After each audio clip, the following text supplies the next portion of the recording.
Hello everybody, welcome back to the workshop. Today I'll be building these Mark 6 Ironman arms. Enjoy. So to start this project, I've been looking at a lot of pictures of Ironman's Mark 6 suit, and what I did was I just looked very closely at the images and then I just used them to make my own templates, just to give myself an idea how to build them part by part, because it's as if I took it into a computer and then unfolded it so 360 view is from a two-dimensional point of view. So that's what I did here. As you can see, I have the leg all the way up to the knee, and so far the abdomen and the chest plate. As you can see, I'll be working on the arms this video, but I don't have them drawn out because they're simple enough. I can just look at the image and just copy it down to cardboard right there. I won't need to constantly refer back to this plan I have out here. And I know it's very complicated, but this is the best way I know how to do it. As you can see, this piece right here is just a replica of what I see on the image. I'm just copying down what I see on the cardboard and then matching it up on another piece to add pieces, because it is very angular. So it doesn't need to be hard, just copy down what you see. It doesn't need to be exact, it just needs to be close. Oh, and since I'm working on one arm at a time, before you glue everything together, flip your pieces over on the opposite side, trace them, and then mark them left, because I'm working on the right shoulder. Again, I have not stopped just looking at the image and drawing what I see and making sure it's all going to add up eventually. So yes, this is all just guessing and gluing. So as you can see in this picture right here, I've added this piece right here, and then I'm working on these two pieces, and this is the one that's going to go right here. And like I said, I'm just drawing what I see and cutting it out. So as you can see, I've completely filled in the top of the shoulder pad here. And now that I have made sure to copy everything down on the paper templates, so I could just flip them over and then make a left shoulder pad template, it would be much easier to just cut them out of cardboard, just like so. Next, we're gonna start moving down to the bicep area. Now looking back at the photo, as you can see, it has this top portion right here and then this bottom ridge, which I'll do next. But first, we're going to start building the large part of the bicep. So I took a piece of cardboard and I bent it completely along the corrugation. I also took off about 4 inches of it. And what I'm going to do is bend it this way. And as you can see, it's already starting to slowly take shape of the bicep. Then I just cut out a big curve like this. Then I used those scraps to glue on the top right there on both ones. Then I cut a slant at the top here, as you can see, and I'll remind that this is actually going to be the front. And then I cut out 2 of the same strips about 1 foot long and 2.5 inches wide. And all I did was just cut these divots into them and then just glued on the inside like so and remove the excess. Here's the result of what it should look like. And right here on the back, we're going to fill in this void, just like you see in this picture, as best as I can do. In order to get that tapered look it has, I have to draw out this shape that is wider than the bottom of the bicep that already is. And I don't really know how else to explain it. I just drew it out and cut it out. And when I cut it out, it should look just like this. And I bent it, of course, and it's gonna go right there. And then I'm going to trim this one so it looks like this one, so it's a lot more smooth and flush with the rest of the sides. Now, depending on what arm you're gonna make it, this one I'm gonna make my right arm. You just cut out a big gouge right there so your arm can fit through.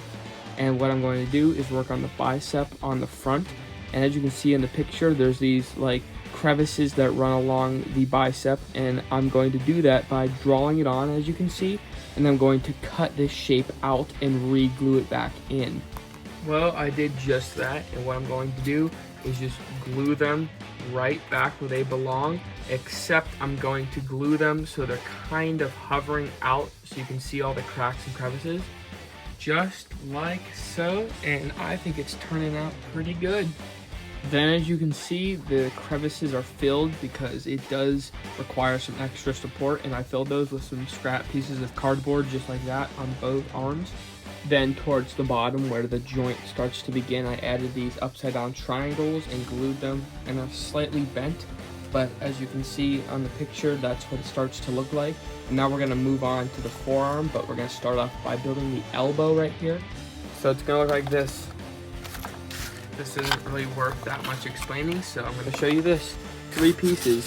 One looks like this. It's about 3.5 inches long by 4 inches wide. And then you cut out these 2 pieces with angles to them, and then you just glue it together. And then I just cut out 4 circles, 2 inches in diameter, and then I'm just going to glue them right there on each elbow. Now that the elbow is complete, I'm going to move on to the forearm part. And as you can see, like I've been doing this entire build, I have been building the entire piece of something around one basic shape. Now, on this piece right here, as you can see, I just draw it out and cut it out, and it should look like this. And now that I have some sort of idea of what it should look like, that means I have a reference and scale to what everything else around it should look like. And this will eventually become an entire piece. So I cut out 2 of them, and I slightly modified them. All I did was add an angle, and it looks like this, just like it does on the picture. And I'm going to keep adding pieces, just like it looks like. And this is what the next piece looks like. That will go right there on each side. Here's both of them, of course, with those new pieces. And then we're going to keep building around this piece.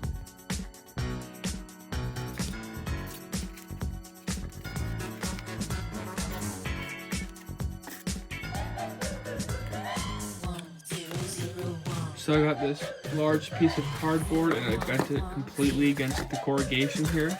And then I marked off what I only need, because I'm going to glue it together at that point. As soon as I cut off this excess. And then when I glue that cylinder together, I just glue it right in there, kind of in this kind of orientation to match the shape.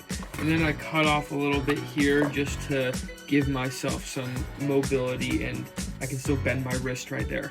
The last piece is this knuckle guard, and it is a very easy piece, so I'm not going to spend too much time explaining it. There are 3 shapes that are needed that are going to be cut in half.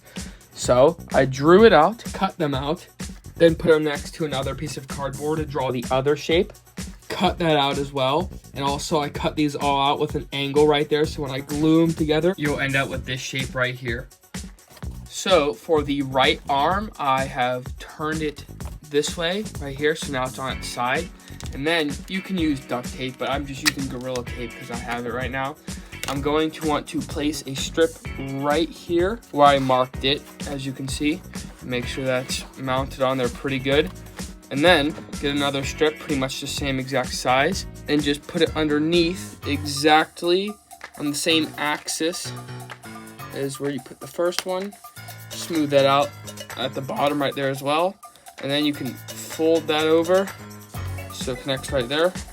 Pinch it together nice and tight. And then you have this bit of stickiness right here, which will hold the knuckle guard. So I'm going to try to match it with this one right here. So I'm going to line it up and then just rub it in. Make sure it sticks to it really good. And then when I put my hand on it, as you can see, what Ironman normally does is he raises his hand up like that to use his lasers on his hands. And this feature right here will just allow me to smoothly raise up the knuckle guard. Now, as you can see, I have drew out these lines right here because that's what it splits open to have his lasers on his Mark 6 armor. And I figured it out on this one too. I'm going to leave these knuckle guards intact for now. I'm not going to cut out these lines yet because I need to figure out how to install the lasers a little bit later in the build. But for now, this seems about good. So here are all the pieces to the arms, and as you can see, I'm not wearing them because I need to mount the shoulders to the chest plate, but the bicep and the forearm I can pretty much wear. And this concludes the first part to this Ironman Mark 6 build. And if you like these builds that I do, like and subscribe for more of them.